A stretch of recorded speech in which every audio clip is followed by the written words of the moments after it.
কত ভুল আপনি করেছেন, কত অন্যায় আপনি করেছেন, কত পাপ আপনার হয়েছে, কত মিথ্যা আপনি বলেছেন, কয় ওয়াক্ত নামাজ ছেড়েছেন, কয় লাখ টাকা ঘুষ খেয়েছেন, কত যৌতুক আপনি খেয়েছেন, কত মিথ্যা আপনি বলেছেন। আপনার পাপ যত বড় হোক, যত বিশাল হোক, যত বেশি হোক, আল্লাহর দয়ার পরিসীমা তার চাইতেও বড়। আপনার পাপ, আপনার অন্যায়, আপনার জুলুমগুলো যদি হয় খালের পানির সমান, বিলের পানির সমান, আল্লাহর দয়া সাগরের পানির সমান। আপনার পাপ যদি হয় সাগরের পানির সমান, আল্লাহর দয়া মহাসাগরের পানির সমান। আপনার পাপ আর অন্যায় যদি হয় পাহাড়ের সমান, আল্লাহর দয়া আকাশের সমান। আপনার পাপ যদি হয় আকাশের সমান, আল্লাহর দয়া আরশের সমান। এজন্য আল্লাহ বললেন, ইয়া আইয়ুহাল্লাযীনা আমানু তুবু ইলাল্লাহি তাওবাতান নাসুহা। ও আমার গোলাম, তুই তোর নিজেরে যত বেশি ভালোবাসিস তার চেয়েও আমি তোরে বেশি ভালোবাসি। তোর বাবা মা তোরে যত বেশি ভালোবাসে তার চেয়েও আমাদেরকে বেশি ভালোবাসে কে? আল্লাহ বললেন, ভালোবাসারে তৈরি করার পরে আমি 100 টুকরা করলাম। চিল্লায় বলেন, কয় টুকরা? 99 টুকরা ভালোবাসা আমি আল্লাহ নিজের মধ্যে রেখে দিলাম। 1 টুকরা ভালোবাসা গোটা বিশ্বের সবার মধ্যে আমি ভাগ করে দিলাম। এজন্য আল্লাহ ডেকে বললেন, গোলাম আমি যে তোদের কত ভালোবাসি তোর ধারণা নাই। চোখের পানি ছাড়, গুনার কথা স্মরণ কর, তওবা কর। তওবার মতো তওবা করলে সব গুনাহ মাফ করে দিতে পারে কে? বিশ্বনবী বলে, আমার কোনো গুনাহ নাই, তারপরেও প্রতিদিন 70 বারেরও বেশি আমি তওবা করি। আল্লাহে ইন্নী আস্তাগফিরুল্লাহ ওয়া আতুবু ইলাইহি আকসার মিন 70 মাররা। Could you imagine that? কল্পনা করছেন কোনদিন যে নবীর গুনাহ নাই, ওই নবী তওবা পড়ে প্রতিদিন 70 বার, আকসার 70 বারেরও বেশি। আমার পড়া দরকার কয়বার? আপনার পড়া দরকার কয়বার? বিশ্বনবী 70 বারের বেশি বললে আমাদের পড়া দরকার কয়বার? আর আমরা প্রতিদিন পড়ি কয়বার? কথা কন। আমাদের ভুল হবে, ভুল হতে সমস্যা নাই, ভুল হওয়াই মানুষের স্বভাব, কিন্তু ভুল হওয়ার পরে ভুলের উপর অটল থাকা যাবে না। শয়তান আর মানুষের মধ্যে এই মৌলিক পার্থক্য। শয়তান ভুল করে ভুলের উপরই আছে, ঠিক কি না? ক্ষমা চায় নাই, কিন্তু আমরা সকালে ভুল করলে দুপুরে মাপ চাই কার কাছে? 19 সালে ভুল করলে 20 সালে মাপ চাই কার কাছে?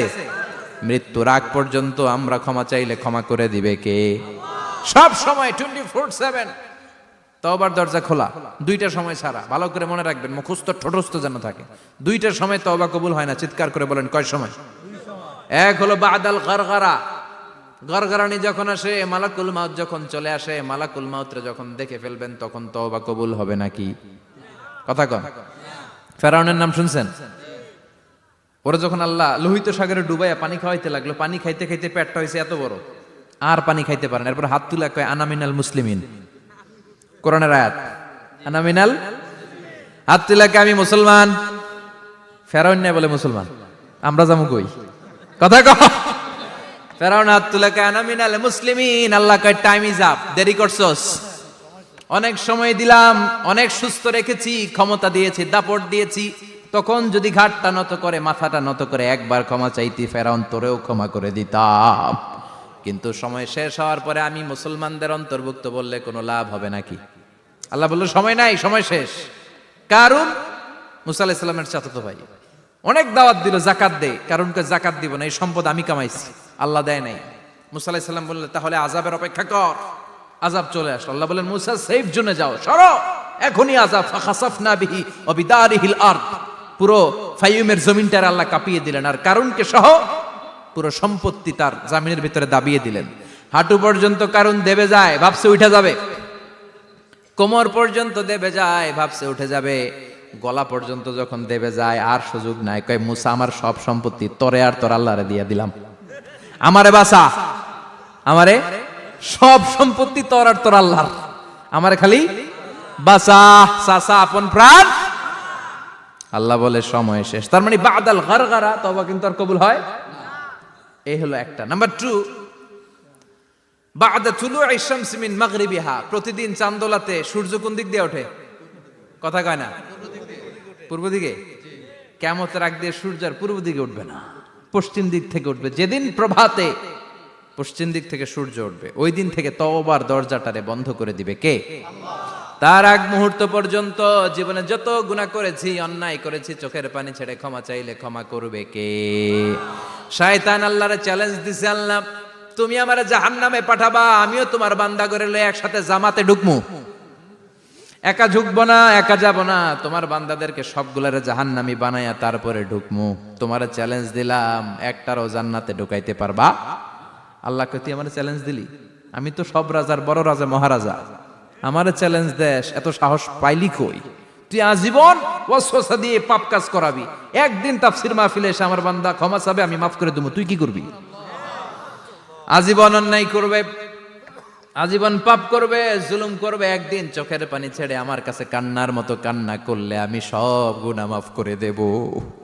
এজন্য আল্লাহ বললেন, ইয়া আইয়ুহাল্লাযীনা আমানু তুবু ইলাল্লাহি তাওবাতান নাসুহা। ভুল করেছো, তওবা করো, মাফ করবে কে? সাইয়েদনা আদম আলাইহিস সালাম ভুল করলেন, দুনিয়ায় এসে শত শত বছর কাঁদলেন, কিন্তু ক্ষমা হয় না। আল্লাহরে বললেন, আল্লাহ কি করলে ক্ষমা পাবো বলো?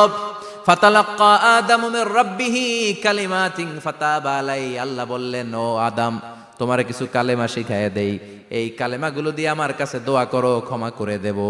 আল্লাহ শিখায় দিলেন, ও আদম, দুই হাত তুলে চোখের পানি ছেড়ে আমার কাছে পড়ো, রব্বানা, পড়েন, রব্বানা যালামনা আনফুসানা ওয়া ইল্লাম তাগফির লানা ওয়া তারহামনা লানাকুনান্না মিনাল খাসিরিন। এটা শিখাই দিছিল আল্লাহ।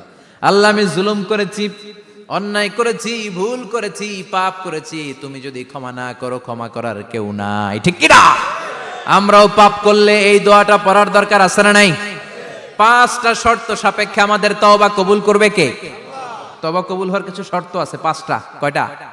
চিৎকার মেরে বলতে হবে, তওবা কবুল হওয়ার শর্ত কয়টা? 1 নম্বরে হচ্ছে আল ইকরা, acknowledgement. You have to give the acknowledgement that you are the greatest sinner on earth. আপনাকে ঘোষণা দিতে হবে যে আপনি এই পৃথিবীর সবচেয়ে বড় পাপী। 1 নম্বর শর্ত, আপনি বলেন যে আল্লাহ, আমার চেয়ে বড় পাপী নাই, আকাশের নিচে জমিনের উপরে আমি সবচেয়ে বড় পাপী, এমন কোন পাপ নাই যেটা আমি করি নাই, ঠিক কি না? 1 নম্বরে পাপের ঘোষণা দেন। 2 নম্বরে আন-নাদাম, নাদাম মানে repentance. You have to be repentant for what you have done. আপনাকে অনুতপ্ত হতে হবে, চোখের পানি ছাড়তে হবে, আল্লাহ আমি লজ্জিত, আল্লাহ আমি নাদান, আমি পিশাচ, আমারে মাফ করে দাও। তার মানে স্বীকার গেলেন কি অন্যায় করেছেন। 2 নম্বরে আপনি অনুতপ্ত হলেন। 3 নম্বরে স্টপ, যেই পাপ করতেছিলেন ওইটা থামান, stop what you have done, যেটা করতেছিলেন আগে থামান। আপনি সুদ খাইছেন, অনুশোচনা আসলো, মাফও চাইতেছেন, আবার সুদও খাইতেছেন, হবে? আপনি ঘুষ খেয়েছেন, তওবা শুরু করলেন, আবার ঘুষও খেয়ে যাচ্ছেন, হবে? থামেন, স্টপ।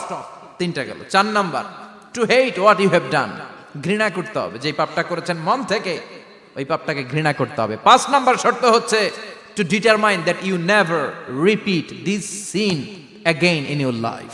আল্লাহর ওয়াদা দেন, কমিটমেন্ট দেন যে আল্লাহ আমার জীবনে পারতপক্ষে এই পাপ জীবনেও করব না। চিৎকার করে বলেন ঠিক কিনা? তার মানে আপনি স্বীকার যান, তারপরে আপনি অনুতপ্ত হবেন, যে পাপ করেছেন থামিয়ে দিবেন, পাপটারে মন থেকে ঘৃণা করবেন, আর আল্লাহরে ওয়াদা দিবেন আল্লাহ আর করব না। এই 5টা শর্তের আলোকে তওবা করলে জীবনের সব গুনাহ মাফ করে দিবে কে? এজন্য আল্লাহ বললেন, ইয়া আইয়ুহাল্লাযীনা আমানু তুবু ইলাল্লাহি তাওবাতান নাসুহা। তওবার মতো তওবা করো, সব গুনাহ মাফ করতে পারে কে? তওবা করবেন তো? রাজি আছেন? কবে করবেন? এই মুহূর্তে তওবা করলাম, এই মুহূর্তে আল্লাহর কাছে ক্ষমা চাই, আল্লাহ জীবনের সব গুনাহ মাফ করে দাও। আমাদের দেশে তওবা করার জন্য হুজুর লাগে, কথা কন, পীর সাহেব হুজুর, বড় হুজুর, ছোট হুজুর, হাফেজ সাহেব লাগে না? হাফেজ সাহেব, ইমাম সাহেব, এদের ছাড়া নাকি তওবা হয় না। না, এটা ভুয়া কথা। আপনি অনুতপ্ত হন, আপনি চোখের পানি ছাড়েন, আপনি আপনার রবরে বলেন, ক্ষমা করে দিবে কে? ইমাম সাহেব আসতে হবে শর্ত না, পীর সাহেব হুজুর এসে হুজুরের হাতে হাত রেখে তওবা পড়তে হবে শর্ত না। আপনার রবরে ডেকে চোখের পানি ছেড়ে ক্ষমা চান, ক্ষমা করবে কে? আর প্রতিদিন শতবার পড়তে থাকবেন আস্তাগফিরুল্লাহ। আওয়াজ করে সবাই পড়েন আস্তাগফিরুল্লাহ, আর জোরে পড়েন আস্তাগফিরুল্লাহ। বিশ্বনবী বলেন, মান লাজিমাল ইস্তিগফার জাআলাল্লাহু লাহু মিন কুল্লি দিকিন মাখরাজা। সব সময় ইস্তিগফারের সাথে যে লেগে থাকবে, রব্বুল আলামিন তারে 5টা জিনিস দিবে। কয়টা? কথা কোন, আরো জোরে সবাই বলেন কয়টা? নাম্বার 1, জাআলাল্লাহু লাহু মিন কুল্লি দিকিন মাখরাজা। বিপদে পড়লে বিপদ থেকে উদ্ধার করবে কে? আমাদের তো কোনো বিপদ নাই, না আছে? কত বিপদ, হ্যাঁ? রাস্তাঘাটে দুর্ঘটনা হতে পারে, যে কোনো সময় ভূমিকম্পে পড়তে পারি, বজ্রপাত পড়তে পারে না, ঠেড়া পয়রা মানুষ নাই, আছে না নাই? এই বিপদ আপদ থেকে আপনারা রক্ষা করবে কে? যদি আপনি ইস্তেগফারের সাথে আঠার মতো লেগে থাকেন। কিসের সাথে? কথা বলেন। ইস্তেগফারের সাথে লেগে থাকতে পারলে 1 নাম্বার হচ্ছে, বিপদে পড়লে আপনারে মুক্তি